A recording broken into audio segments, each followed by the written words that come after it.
Assalamualaikum warahmatullahi wabarakatuh. Selamat siang. Marilah kita lanjutkan pada pertemuan bab pertama, yaitu tentang gaya dan hukum Newton. Marilah kita pelajari pengertian tentang gaya. Gaya itu adalah dorongan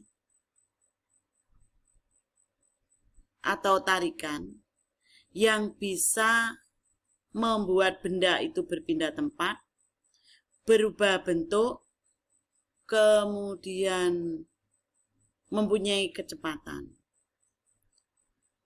Resultan gaya itu adalah perpaduan dua atau lebih gaya.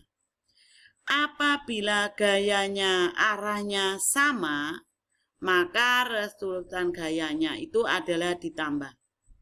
Apabila resultan dua gaya itu berbeda arah, satu ke kanan, satu ke kiri, maka untuk mencari resultan gaya itu adalah dikurangi. Ya. Kalau arahnya sama, maka F sama dengan F1 ditambah F2 ditambah F3. Apabila arahnya berlawanan, maka untuk mencari resultan gaya adalah F1 dikurangi F2. Jenis-jenis gaya itu dibedakan menjadi dua, gaya sentuh dan gaya tak sentuh. Gaya sentuh itu adalah gaya yang langsung mengenai suatu benda. Contohnya adalah gaya otot, mengangkat meja, mendorong mobil, kemudian gaya pegas, ini menarik, kemudian gaya gesek, itu adalah ban mobil dengan jalan, rem dengan kampas rem pada motor maupun kendaraan bermotor, kemudian gaya mesin, yaitu gaya gesek terhadap mesin-mesin sehingga mesin itu berbunyi. Jadi gaya sentuh itu adalah gaya yang selalu menimbulkan sentuhan langsung kepada benda. Gaya tak sentuh itu adalah gaya magnet, gaya gravitasi, gaya listrik, dan gaya berat. Gaya tak sentuh itu adalah gaya yang tidak menyentuh langsung kepada benda tersebut, seperti gaya magnet. Seperti gravitasi bumi, tahu-tahu pohon jatuh ke bumi karena adanya gaya tarik bumi. Gaya listrik adanya muatan negatif dan muatan positif sehingga terjadi tarik-menarik. Karena muatan positif dengan positif atau negatif dengan negatif, maka terjadi tolak-menolak. Itu tidak ada sentuhan. Kemudian gaya berat, itu adalah berat benda.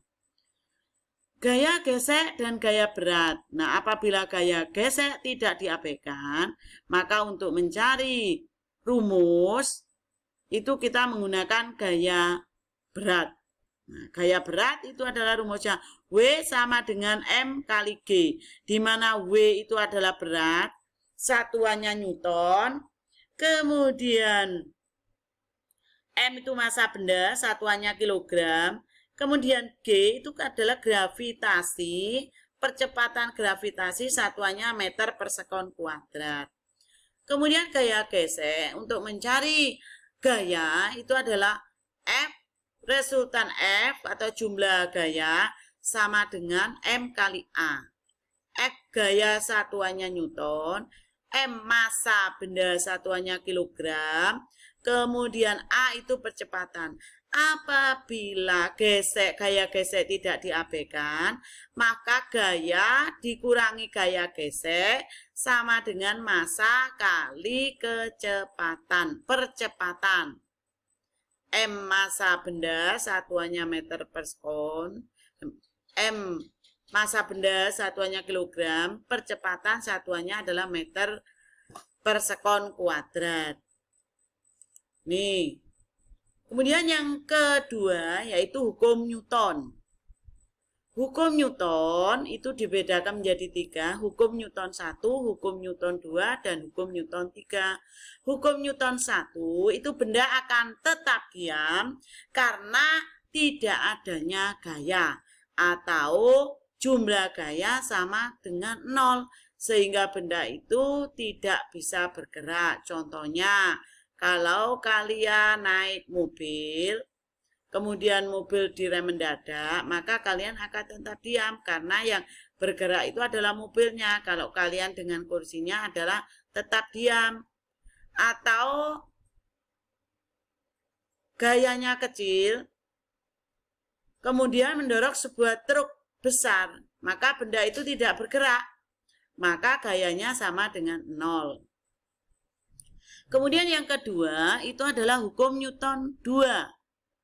Jika ada resultan gaya yang bekerja pada sebuah benda, akan dihasilkan suatu percepatan dengan arah yang sama dengan resultan gaya atau gaya tidak sama dengan 0. Karena gaya tidak sama dengan 0, maka untuk mencari jumlah gaya sama dengan massa kali percepatan. Jumlah gaya F itu satuannya Newton, massa satuannya kilogram, percepatan satuannya meter per sekon kuadrat. Kemudian hukum Newton ketiga. Hukum Newton ketiga disebut juga dengan hukum reaksi, aksi dan reaksi.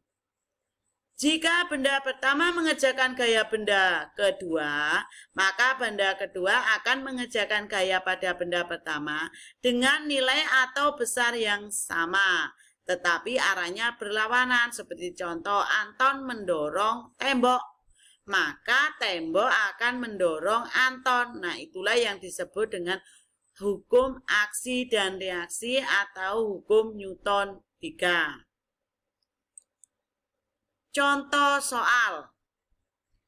Hasan, Mardi, dan Dayat bekerja sama menggerakkan gerobak seperti gambar. Arahnya sama, yaitu ke depan semuanya. Diketahui massa gerobak beserta isinya itu adalah 250 kg.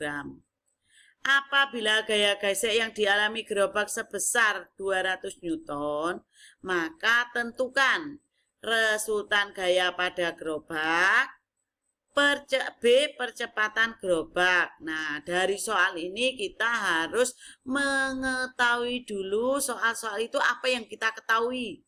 Yang pertama, F1 150 Newton, gayanya yang pertama. Gaya F kedua 100 Newton. Gaya yang ketiga 150 Newton. Sehingga gaya keseluruhannya adalah 200 Newton. Kemudian massa gerobak 250 Newton. Gaya geseknya adalah 200 Newton. Untuk menjawab yang A, karena arahnya sama, maka jumlah gaya sama dengan F1 ditambah F2 ditambah F3 dikurangi gaya geseknya. Maka F1 150 Newton ditambah F2 100 Newton ditambah F3 150 Newton dikurangi 200 Newton. Sehingga 400 dikurangi 200 menjadi 200 Newton. Jadi resultan gaya pada gerobak sebesar 200 Newton. Kemudian yang B itu adalah untuk mencari percepatan. Mencari percepatan itu kita gunakan rumus segitiga. Jumlah F sama dengan M kali A. Karena yang ditanyakan A, maka A sama dengan gaya dibagi M. Yaitu gayanya 200 Newton, massa gerobaknya 250 Newton, maka percepatan gerobak tersebut adalah 0,8 meter per sekon kuadrat.